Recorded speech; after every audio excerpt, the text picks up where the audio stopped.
So, well, first things first, just a huge thank you for coming along today.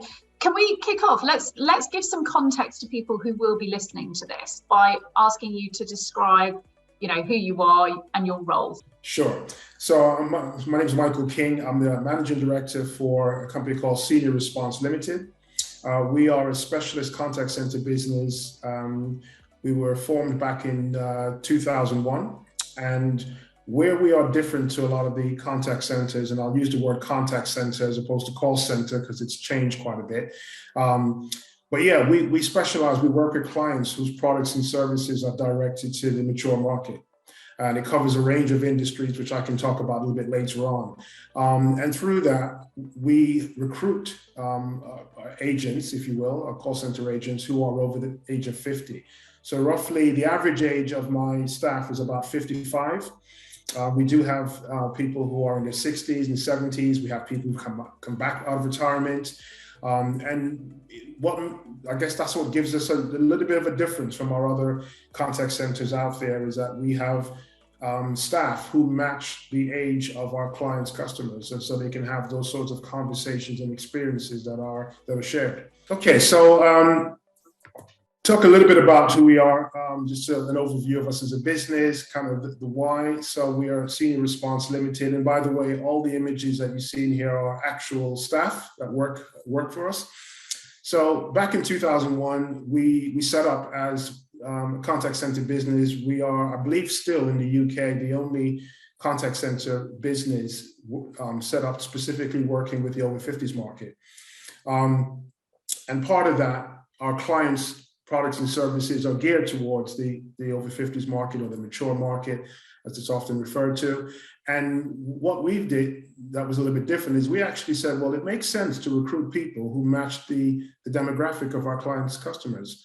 So when they're talking about, financial services or products, it's easier for somebody who is the same age as opposed to somebody who might be 22, who's not even had a mortgage yet. So it was a recognition that was a gap that was in the market, and it came from feedback from a lot of clients that we spoke to. So that's kind of where we came up from. We have a 40-seat contact center based in Solihull. We're in the West Midlands. And on behalf of our clients, we work with all sorts of methods of communication: telephone, email, post, etc. We're members, as you know, the Silver Marketing Association. We're also FCA authorized and regulated for products and services. So we work with a lot of financial services companies. And we've won some awards in the previous years, and we'll probably look to do some more again in next year. We work across a number of sectors, as you can see from those sectors, that they cover the mature market in the main, particularly things like later life planning, which is anything from funeral plans to equity release and all that sort of things. And we also work with insurance companies as well. So that's a little bit about us. So today, when we talk about the breadth and reality of call center work, and one of the things that I'd look back to 25 years ago when I started in the contact center industry, and it didn't have a great reputation. It was sort of a big, people's vision of a warehouse of people working through, being told when they can have breaks and all that sort of thing. But actually, the contact center industry has changed considerably, and it's no longer just that kind of job. It's quite an important job. So a couple of things just to kind of talk about how it's changed. Well, firstly, in the UK, in the British contact centers employ something like 1.3 million people, which is about 4%, the last time I checked, of the UK workforce. Now, that's just as important an industry as any other industry that's out there. But yet, just trying to get over some of those misconceptions about how it works. So a couple of things here on the slides here just to talk through. One of the first things that's changed is it's no longer a call center, because there are other channels now that are being supported in call centers. So, nowadays we see that in call centers, people are using live chat, email, as well as the phone. Telephone still remains, particularly in the older demographic, as one of the key methods of communication. People like to talk to people. Some of the younger generation are quite comfortable doing things on some of these other channels, but essentially what we have is more choice of channels. So that's changed considerably.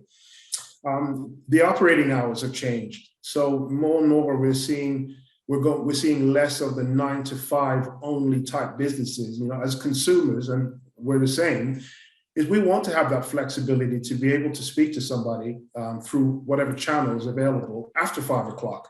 Because you know what, I finish work at 5, I get home maybe by 6:30, and I need to deal with this particular query, but I can't do when I'm at work. So we've seen that change, and as a result, ourselves included, we've extended our hours. We're working until 7 in the evening and we're working weekends, and there's more and more demand for 24/7 services. So that's changed the industry massively. Hybrid working is probably one of the biggest changes, certainly in recent times. The COVID-19 pandemic has changed the way organizations work. And, you know, we've certainly in the contact center space, we actually found that not only does it work to have people working from home, but we actually found it was more productive. People were able to, we got the same efficiencies, we can still monitor what people were doing, so we didn't lose any of that. But having a hybrid model is the best of both worlds. You know, people, they don't have to spend lots of money on petrol to get to work and parking and all that. They can work from home, so they don't need to take off time to do certain things. But then also the ability to come into the office, because as human beings, we need that human touch, you know, the camaraderie of working together. So that's been a huge change in the contact center space. The other one, onshore versus offshore. So 25 years ago when I started, we were offshoring. And I say we, a lot of the UK businesses were offshoring a lot of the customer service and sales and help desk operations overseas. And it worked at the time from a mainly cost perspective. It was a cheaper way to do it, not necessarily quality. And I can tell you from experiences of managing outsourced contact centers in the past, you lose some of your brand identity becomes a little bit diminished because the culture is very different. And as a result, it forced organizations here in the UK to work harder in improving the quality and saying, well, look, can we not do this here much cheaper than we currently do? Why do we have to offshore? And you're seeing a lot more of that coming back onshore now because businesses have gotten better in terms of controlling the cost and you know, the cost to serve, the cost to acquire. So that's been a big change. And I think it's a positive change. It creates more opportunities for people here in the UK in terms of employment. Technology, massive improvements. In terms of the quality of calls, you can't even tell sometimes where the call center agent could be in the Philippines. You wouldn't be able to tell because the quality of the call, the voice over internet protocol or VoIP is far improved over the years. Telephony platforms are now being made to allow for people working from home. So it's almost no difference. The data security is a lot better. So it creates an environment where people can work from anywhere. We had an agent that used to live in Portaventura. So it opens up a whole new way of working. And you know, if anybody looking to get into the contact center space, you don't have those obstacles of distance and where you live and equipment, because it's in line with everything else in the way that the world is moving. Okay, so I thought in terms of talking about what's it like to work in a call center, I can tell you what it's like to work in our call center. You know, by any means, ask us any questions that come up. Okay, so I think I'll start by kind of looking at some of the work our teams do, what we do, and how we do it, and that sort of thing. So as I mentioned, we have clients that cover many different sorts of sectors. Healthcare is one of the big ones. So we work with people like Hidden Hearing, the Abbeyfield Society, which is a care home group. And in there, a lot of it really is booking appointments for their clients. So for Hidden Hearing, we're booking appointments for people to have a hearing test, just to make sure that everything is going okay, and potentially Hidden Hearing would identify maybe there's an opportunity there to sell a new hearing aid or to fix one that may be faulty. With the care homes, we love working with the care home guys. So this is where someone is ringing up to inquire about, availability either for themselves or for a loved one. And what happened with a lot of care home groups they found is everyone is so busy looking after residents that nobody was there to answer the phones. So they were missing on opportunities for people who were not just necessarily ringing to speak to a relative, but somebody who actually says, look, I'm interested in do you have any availability there? So we do that work on behalf of our clients to get them to come to book the appointments, for them to see it, review it, etc. Financial services, we work across a number of different ones: equity release companies, later life planning, wills and trusts companies, and also we work in the mobility space. So as you can see, there's a pattern in terms of the end user customer being the older age demographic. And in doing so, we work through either inbound call handling or outbound. So in the inbound, we do some reception. We provide reception services for some clients where we handle all of their calls, and then we just distribute them to the relevant places. Sales inquiries for products and services, and people responding to television or any sort of direct mail. And we do weekends as well, which more and more we're getting clients saying, can you handle some calls for us on the weekends? We can't get any of our staff to work on the weekends, that sort of things, and after hours. Outbound, and this is where we are really proud of the work that we do. We don't do cold calling. We won't work with clients who do cold calling. It's not part of our DNA in terms of, we recognize the age demographic we're working with and the vulnerabilities of that. So we're not comfortable working in that space. We do appointment booking. So it's customer satisfaction surveys. So effectively, when we're making outbound calls, we are ringing people who are either existing customers of our clients or prospects who have expressed clear interest in their products and service and would like for somebody to contact them or to book an appointment for them to speak more about it. And that's what we do, and that works really well. A lot of what we do is around appointment booking, that sort of things, and a warm transfer into our clients' teams. When do we work? Well, we're a 7-day-a-week business. Monday to Friday, we work from 9 till 7. 9 till 5 on Saturday and 9 till 2 on Sundays. In terms of our staff, 87% of our teams work part-time. And we found that was a great way to structure our operation. If you can imagine working in a call center or a contact center for 8 hours, it's quite tough. It's very tough to keep those motivation and energy levels up. Our guys tend to work a 5-hour shifts. And within that, we get sort of maximum focus in those 5 hours. And it works around their life, whether they want to go and play golf or they have other things that they do around that. It really works for them, and it works for us. And 85% of our team work from home. Prior to the pandemic, I think we had about 6 or 7 people that work from home regularly. Now we've brought in the hybrid model. It works great for us. We got pretty much 85% of the people working from home. The guys will come in when we need them to come in, or sometimes they want to come in because they want to get away from the other half, or there's other people in the house who are working from home and they just want to get away from it all. They just, so we have that flexibility for our teams. Yeah. Right. So what do we look for when recruiting, and what do we have to offer? Again, these are two or three of our agents here who do a lot of really good work for us. One of the things that we look for is life experiences. Many times we've had people say, well, I don't apply for the job because no one's going to hire me. I'm 63 or I'm 58, and everybody, they just want to hire young people. And if I worked in a call center, I'm going to be the oldest one there, and no one is going to really want to listen to me.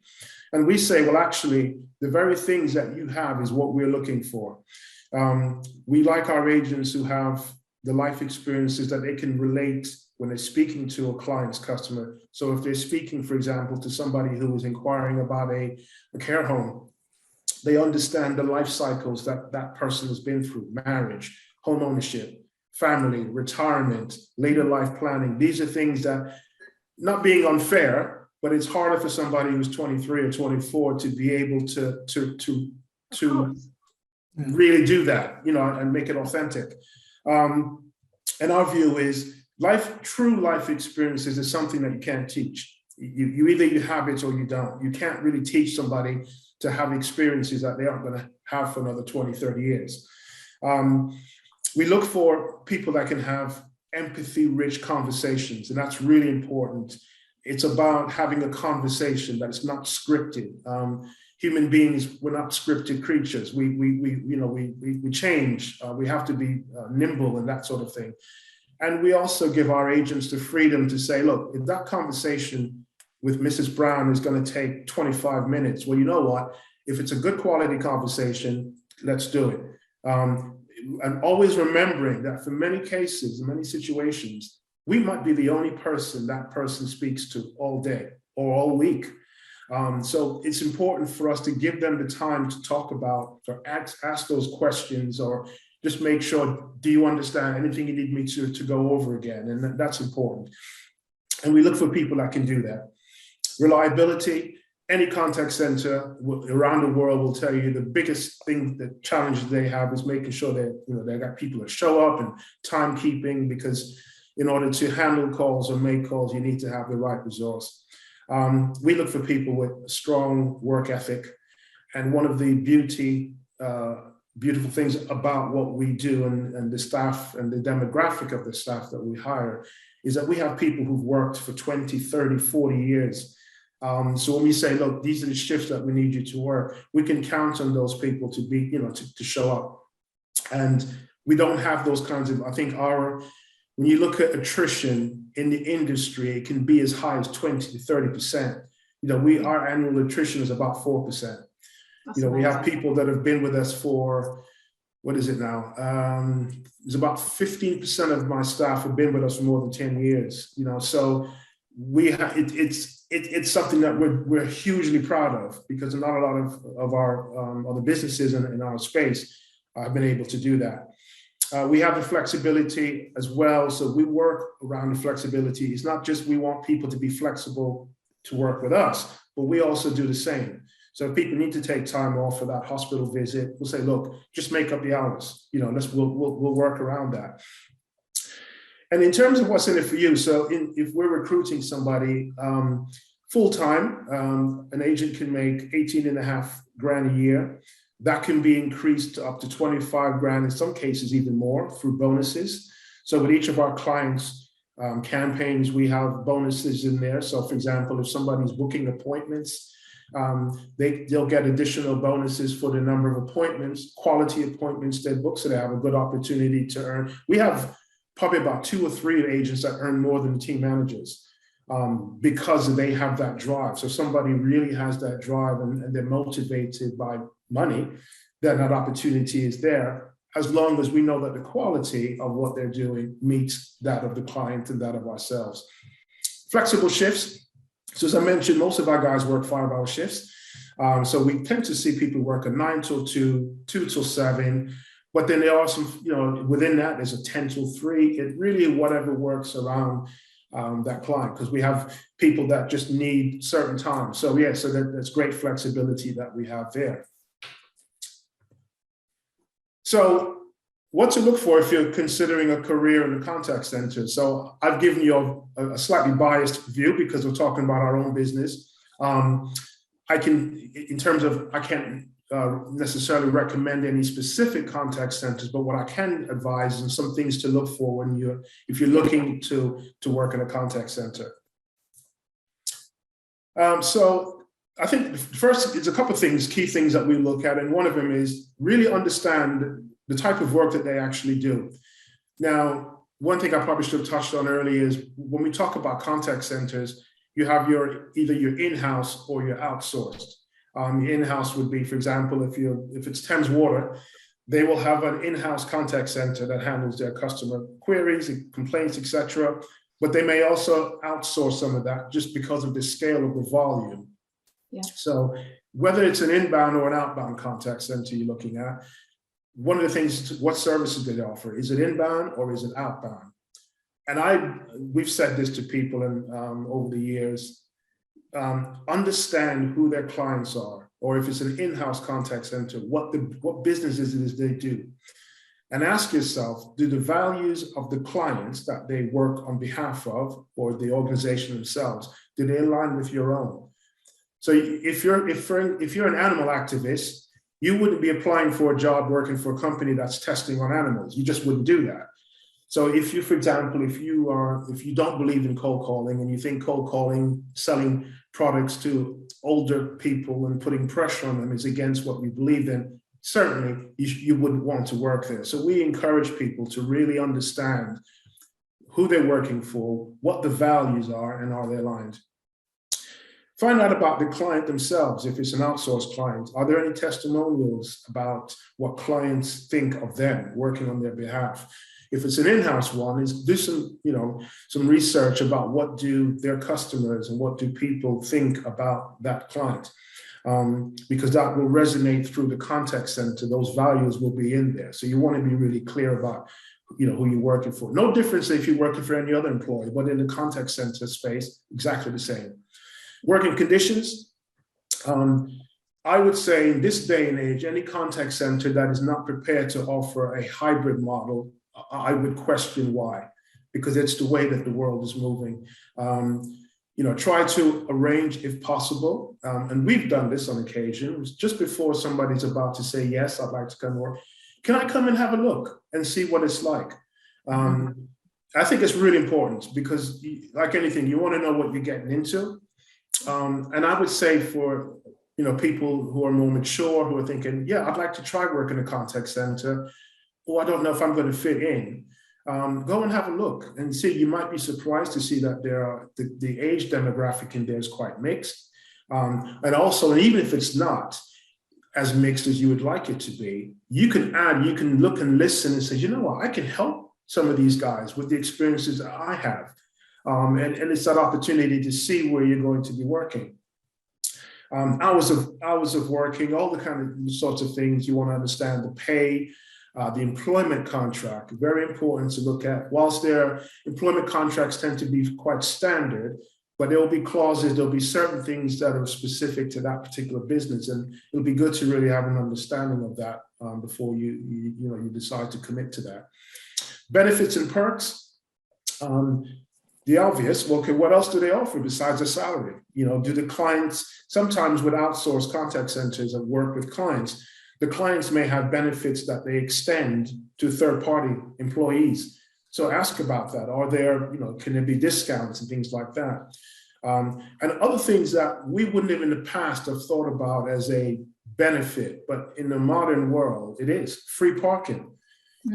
For a lot of businesses, a lot of contact centers are in, built up areas or in town centers, and parking is a nightmare.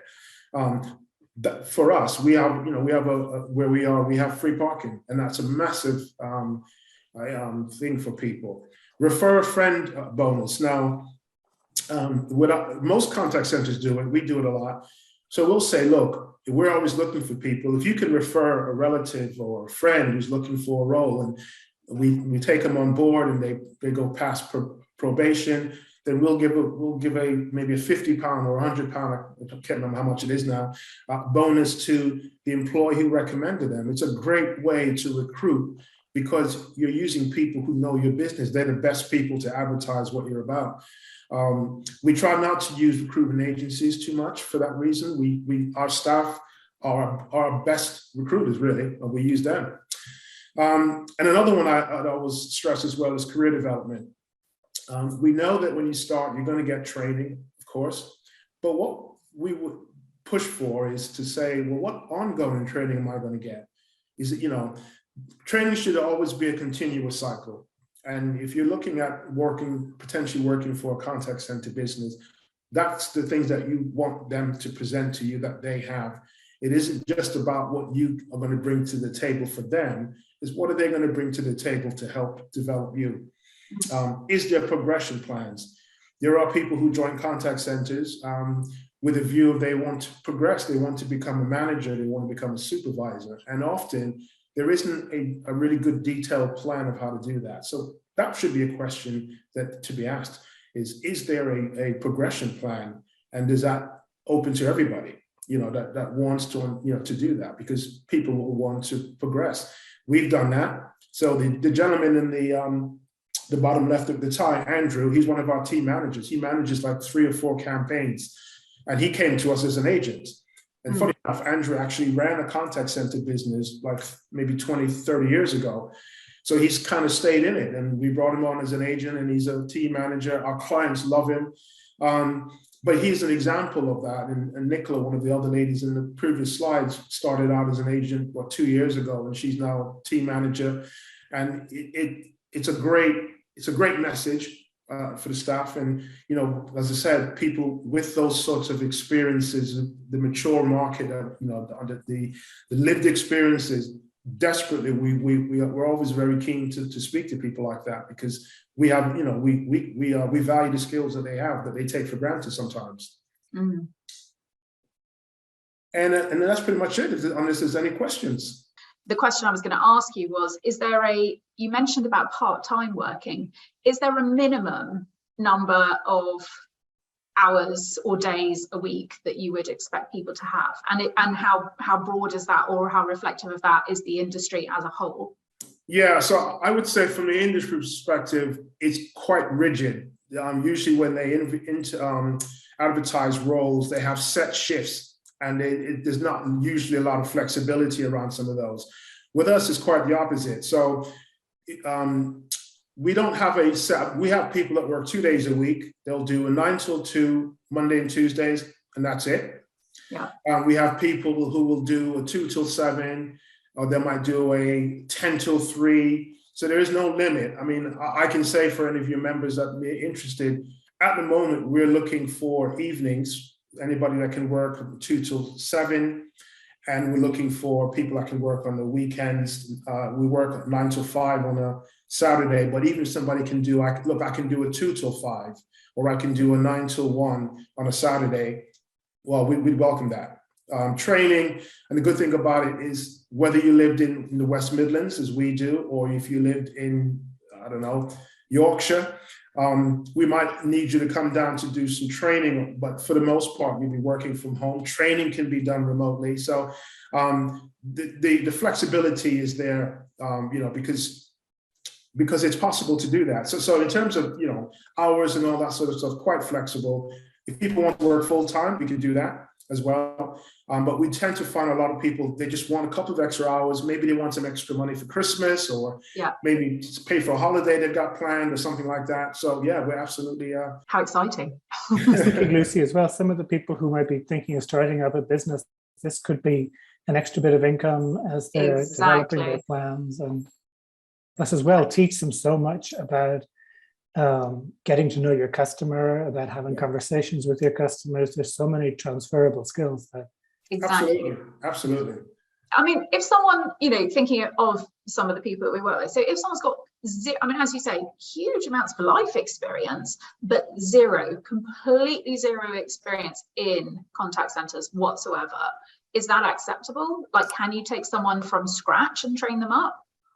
Interesting enough, my head of operations, we used to have this conversation quite often, and we actually believe it's better often to have somebody who's never worked in a contact center. God, because music to my ears. It is, because we have people who have, and when they come to us, they're like, oh my gosh, this is not like what I'm used to. I haven't got somebody constantly telling me to wrap up that call, or you've been on break too long, or that sort of thing. And it's a completely different, like I said, it's the life experience. We have people that are we've had, I think, ex-policemen.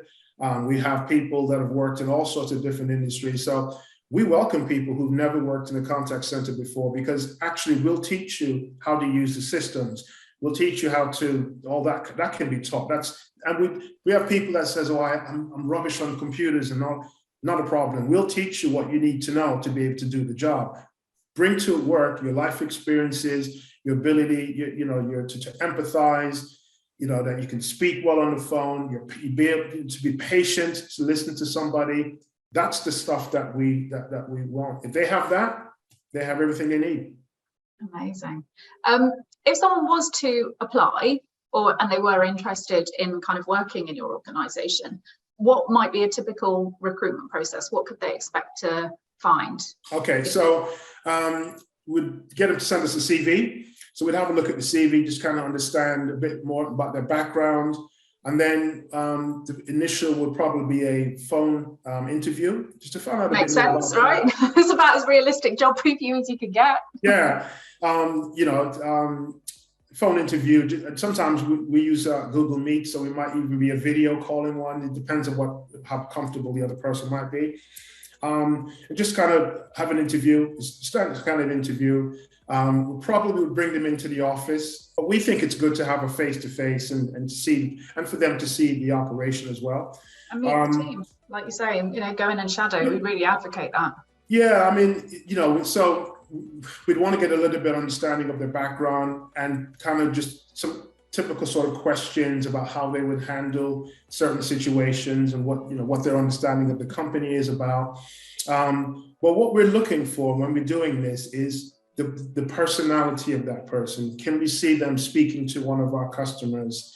How comfortable are they? What kind of experience? If somebody says, look, I've worked in a restaurant, I've worked in a hotel. Well, you've worked around people. You have people skills. That's great. So it's oftentimes we find that people go into the interviews and they focusing on the things, or they're concerned about the things they haven't got. Well, we're looking at the things that you do have, because you know what I mean. It's that sort of situation. So yeah, telephone interview, probably a face-to-face, or it could just be a telephone interview and maybe a video one.